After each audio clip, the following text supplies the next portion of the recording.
Again, a very good morning, class 12th commerce. So let us start with the new topic. Our new topic is some of the numericals related with these chapters. So for numericals, we have to go through with the formulas. Which are the formulas are there? Okay, let me write over here some of the formulas to remind you all. Let us start with the very first formula, that is K.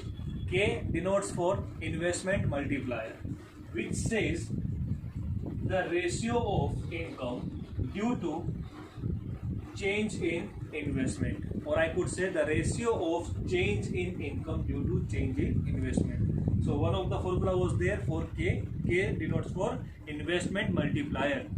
Okay, we are also having one more formula for change in y, and in place of change in y upon change in I, we are having 1 upon 1 minus MPC. I think you all will get remind right now. K equals change in y upon change in I, or we can write 1 upon 1 minus MPC, which is also known as 1 upon MPS, which is also known as 1 upon MPS. Understood? Okay, so these were the formula for K. We are also having some other formula, that APC plus APS equals to 1, MPC plus MPS equals to 1. So these were the equations, or I could say the formulas for different purpose we have to use these formulas. Okay, now let's move on the first question. The first question of this chapter, what says? Estimate the value of AD. It means we need to find out the value of AD. We need to find out the value of AD. When autonomous investment, as we all know that the investment is denoted with I. Okay, when autonomous investment and consumption expenditure, that is C, is denoted as A. It means I and C, investment and consumption, both is denoted as A. Wherever we will find C and I, it means we can directly put the value of A. Understood? Okay. Is rupees 50. So investment and consumption expenditure, that is A. The value of this A is rupees 50 crore. We will always talk in crores, lakhs. Okay. So it is rupees 50 crore, and MPS is 0.2. The value of MPS is 0.2. It is already given over here, and level of income is 300. Income is denoted with Y. Understood? So this was the question where autonomous investment and consumption expenditure, together known as A, is given as rupees 50 crore, and MPS value is 0.2 with income value is 300 crore rupees. We need to find out AD. Okay, let's find out AD. From here we will start our answer. AD is equals to C plus I. This was also the formula for AD, C plus I. Okay. Again, write down AD. Can I write the value of C, or the formula of C, that is C bar plus BY. C bar plus BY. Okay, so this was C bar plus BY is the value for C. Now what about I? Do we have I over here? Yes, we are having I over here. When autonomous investment and consumption expenditure A is rupees 50, it means we can write I as autonomous. Why? Because at zero level of income I will remain same, and we are having only autonomous investment in our syllabus. We do not have induced investment. So whenever the word comes autonomous investment, you need to write I bar. C bar plus BY plus I bar. Understood, everyone? Okay. Let's move ahead. AD equals to C bar and I bar. they both are 50 crore. So autonomous investment and consumption expenditure, I could write both in a same bracket, C bar plus I bar. Why? Because the 50 crore rupees is given of both together, investment and consumption. Okay, what remain over here? Plus BY. Y stands for income and B stands for MPC. B stands for MPC. Okay, let's move ahead. AD equals to C bar plus I bar. Can I write A? Yes, I can write A. Why? Because it is already given in the question. Plus B1. Any doubt? Okay, should we go through once again with this explanation? Okay, we need to estimate the value of AD. So I have written over here AD, that is C plus I. No doubt? Okay. AD equals to, we have put the value of C as C bar plus BY plus I bar. Why I bar? Because there is autonomous investment. Okay. Now C bar plus I bar is termed as A and BY will remain same. Understood? Okay. Let's move ahead again. AD equals to, the value of A we are having 50 crore. So no need to write crore, only write the 50. We are having income as of 300. Yes. Now the value of B. B is denoted for MPC. B is denoted for MPC. So we need to find out the value of MPC. Now you will get confused that sir, the value is given 0.8, 0.2, but this is not the value of MPC. This is the value of MPS. इसकी value दिया है. Understood? MPC plus MPS. B plus MPS equals to 1. B plus MPS की value 0.2 equals to 1. B will remain at left hand side of the equals to. 1 will remain at right hand side of the equals to, and minus 0.2. Why minus 0.2? Because 0.2 will go to RHS of equals to side. We will get B equals to 0.8. Any doubt? The B denoted for MPC. So the value of MPC is 0.8. So I can write 0.8. Understood everyone? Okay. Let's solve this.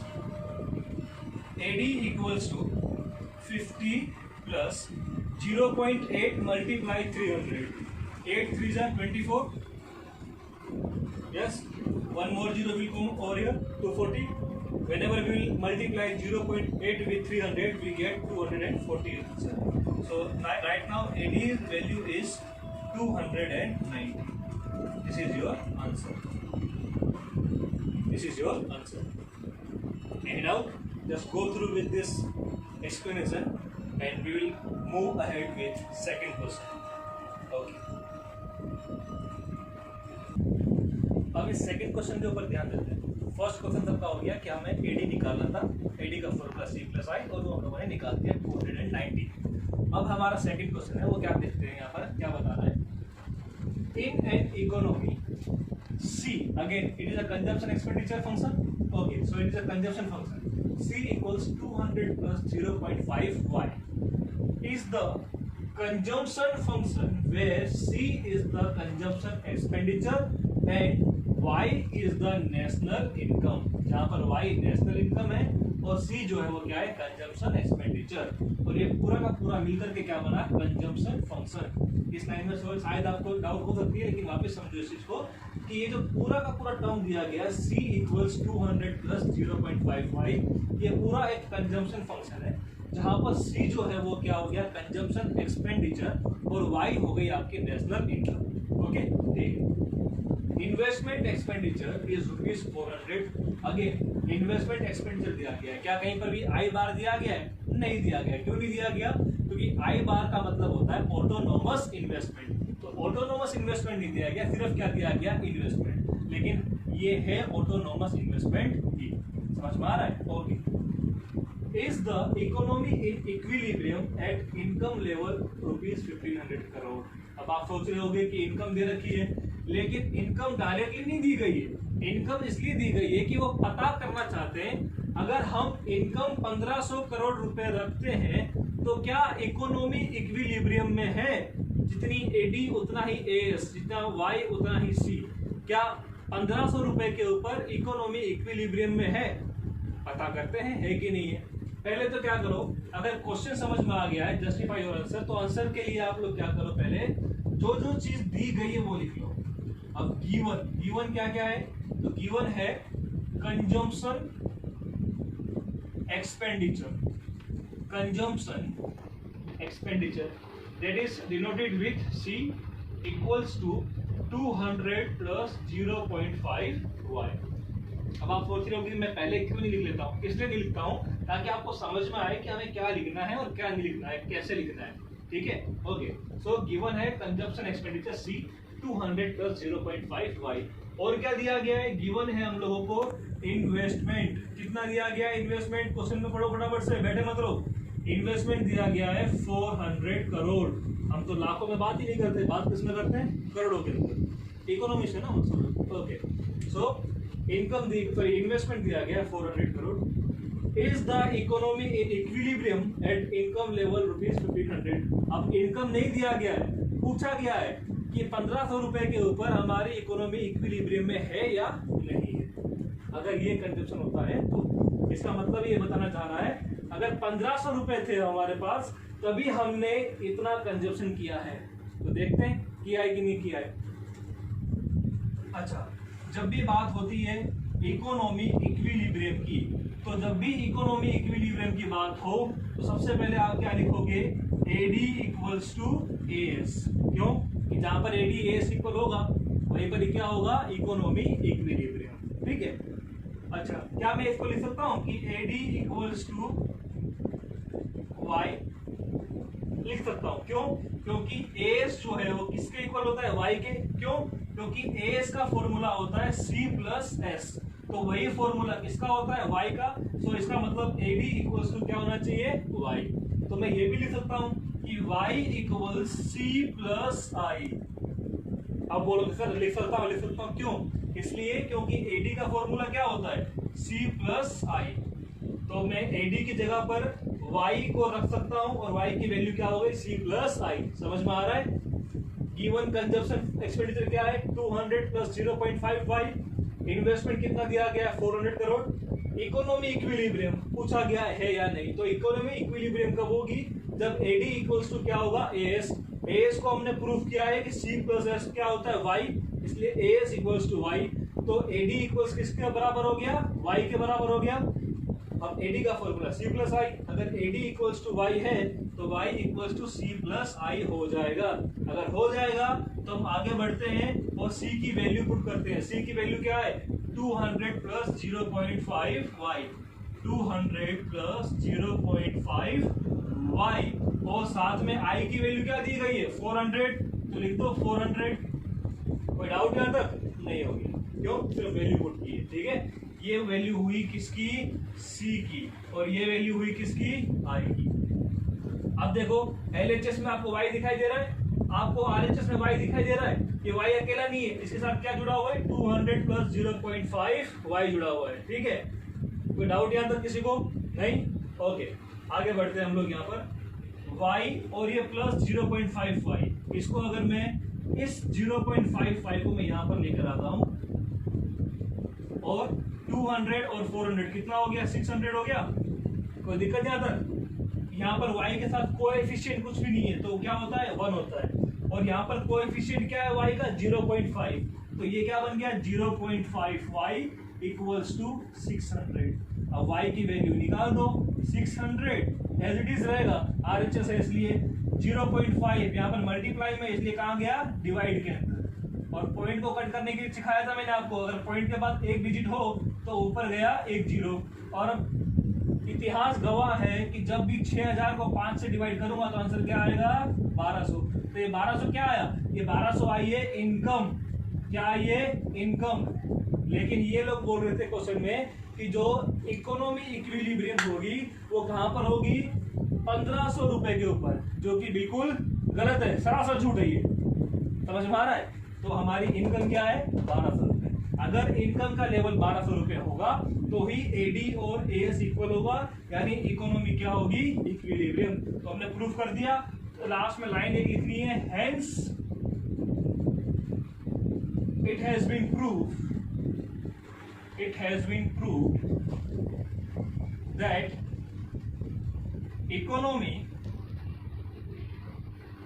Can be in equilibrium when level of income is ₹1200 crore. हम तो करोड़ों में बात करेंगे, समझ में आ रहा है? ये हो गया आपका आंसर। देख लीजिए, समझ लीजिए और फिर आपकी क्लास वर्क नोटबुक में नोट डाउन कर लीजिए। क्यों क्लास वर्क में? क्योंकि होमवर्क में तो मैं होमवर्क अभी दूंगा आपको। ठीक है, ओके। अब हमारे पास थर्ड क्वेश्चन है, छोटा सा क्वेश्चन है और छोटा सा आंसर है इसका, और समझ में भी आ जाएगा इजी।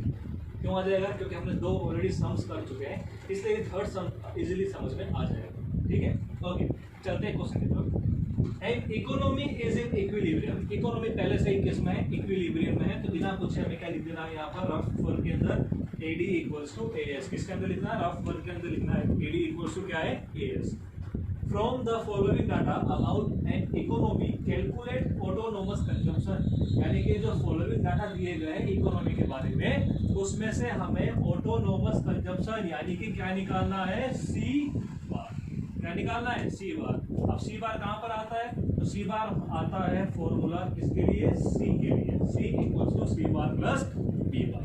ठीक है, ओके। सो ये सब किस पे काम करना है? हमको रफ में करना है। ठीक है, अब हम लोग शुरू करते हैं आंसर। आंसर क्या बता रहा है यहाँ पर कि जब भी कोई गिवन चीजों को लिखो तो गिवन क्या क्या है? तो गिवन में इकोनॉमी किस में है? इक्विलिब्रियम में। Given economy equilibrium. कई बार गलती करते हो इक्विलिब्रियम की स्पेलिंग लिखने के लिए, इक्विलिब्रियम, इक्विलिब्रियम। समझ में आ रहा है? ओके, ये दिया गया है इकोनॉमी इक्विलिब्रियम। अगर इकोनॉमी इक्विलिब्रियम है तो इसका मतलब एडी इक्वल्स क्या हुआ? एएस। और एएस को मैं लिख सकता हूँ वाई। तो एडी किसके इक्वल हुआ? वाई के। तो एडी क्या हो गया? वाई इक्वल्स सी प्लस आई। ये मैंने आपको पहले वाले सम में समझाया था, और सेम चीज यहाँ पर आई है, Y equals C plus I. अच्छा, अब Y equals to C plus I, therefore हमें क्या निकालना है? हमें निकालना है इस भाई साहब को, सी बार को। तो सी बार कैसे निकलेगा? सी की वैल्यू पुट करनी पड़ेगी। करो, सी की वैल्यू पुट करो, y equals to C bar plus B Y. और प्लस में क्या रहेगा? आई, क्योंकि फॉर्मूले में है। सबको समझ में आ रहा है कि सी बार प्लस बी वाई कहां से आया? तो ये वैल्यू किसकी है? सी की है। ठीक है, और सी क्या है? Consumption function. Okay, y equals to C bar. क्या सी बार दिया गया है? नहीं दिया गया, वही तो निकालना है हमको। ठीक है, c bar plus B y. Again b क्या है यहाँ पर? तो बी हमारे पास होता है एमपीसी। अब एमपीसी कहीं दिया गया है? नहीं दिया गया। दिया क्या गया है? एमपीएस। तो अगेन हमारे पास एमपीसी का फॉर्मूला है 1 माइनस एमपीएस। तो एमपीसी की वैल्यू हो जाएगी 1 माइनस 0.2। तो एमपीसी आ गया 0.8। एमपीसी क्या आ गया?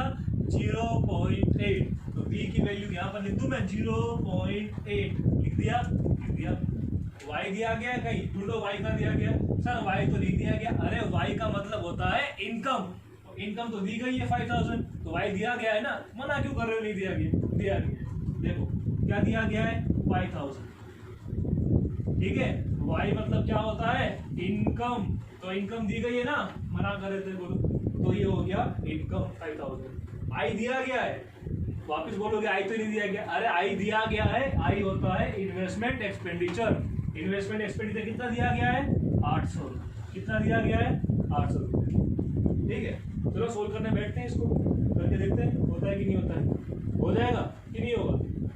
हो जाएगा। कैसे हो जाएगा? क्योंकि अगर इनकम दे रखी है यहाँ पर 800 रुपये, तो इस 800 की वैल्यू यहाँ पर भी तो पुट कर सकते हैं हम लोग, कि नहीं कर सकते? कर सकते हैं।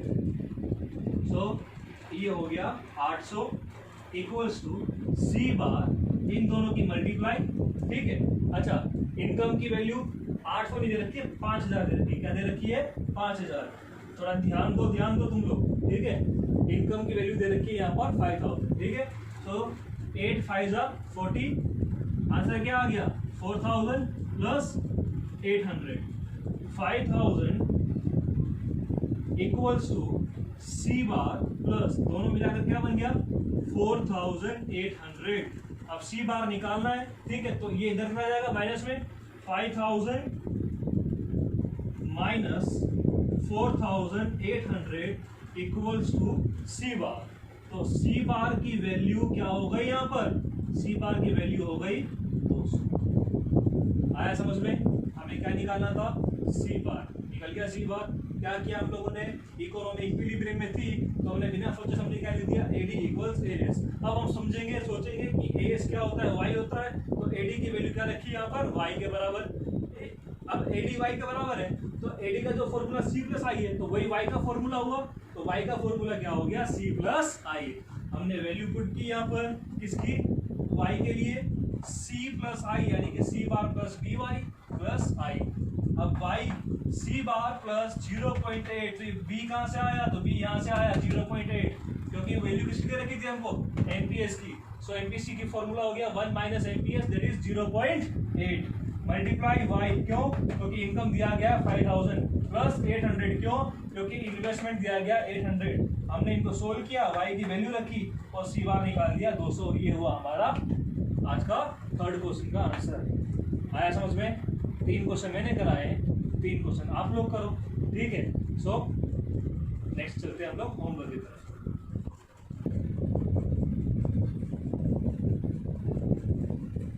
तो ये है हमारा आज का होमवर्क। पहला question, an economy is in equilibrium, from the following data about an economy calculate investment expenditure. अब क्या करना है आपको, इकोनॉमी इक्विलिब्रियम में है और आपको निकालना है इन्वेस्टमेंट एक्सपेंडिचर। क्या क्या दिया गया, इनकम यानी कि वाई, एमपीसी 0.9, ऑटोनोमस कंजप्शन यानी सी बार कितना 100। ये हुआ पहला क्वेश्चन। दूसरा question, calculate MPC from the following when economy is in equilibrium. अब क्या निकालना है, एमपीसी और इकोनॉमी किस में है, इक्विलिब्रियम, यानी कि एडी इक्वल्स एएस यानी कि एडी इक्वल्स वाई यानी कि वाई इक्वल्स सी प्लस आई। ओके, इनकम 2000, आई 100 और ऑटोनोमस कंजप्शन सी बार 200। Third question, calculate investment expenditure. यहाँ पे क्या निकालना है, आई निकालना है कब, when economy is in equilibrium. y equals 1000, MPS 0.25 and C बार क्या दिया गया है 200। तो इस क्वेश्चन में आपको निकालना था इन्वेस्टमेंट एक्सपेंडिचर, इसमें आपको निकालना है MPC और इसमें आपको निकालना है इन्वेस्टमेंट वापस से। तो ये 3 क्वेश्चन आपके होमवर्क में है। होमवर्क हो जाए या कोई भी डाउट हो तो you can contact me at my email ID nimeshkumar1010@gmail.com। WhatsApp number 7433030496। आपका ये ईमेल सर हाजिर है। Thank you so much.